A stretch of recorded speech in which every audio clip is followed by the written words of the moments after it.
ఆంధ్ర పోలీసుల్ని ఎక్కువగా రాజకీయ ప్రతీకారాలకు వాడుకుంటున్నారు కానీ తెలంగాణలో ఇక్కడంత ప్రెషర్ లేదు. అక్కడ కూడా ఉంది కానీ ఇక్కడతో పోల్చుకుంటే 10% ఉంటుంది. అక్కడ స్వేచ్ఛగా పనిచేయనిస్తున్నారు.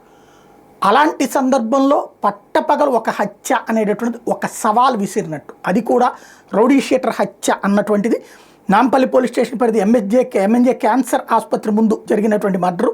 యాక్టివా మీద వెళ్తున్నటువంటి వ్యక్తిని అతి కిరాతకంగా పట్టపగలు కత్తులతో దాడి చేసి పొడవటం అన్నటువంటిది. సంఘటన స్థలంలో ఆ కత్తులు కూడా వదిలేసిపోయారు. పోలీసులు ఆ కత్తులు తీసుకున్నారు. వాడెవరు అని చూస్తే చనిపోయినటువంటి వ్యక్తి అయాన్ పూల్ బాగ్కి చెందినటువంటి రౌడీ షీటర్ అన్నటువంటి విషయాన్ని గుర్తించారు.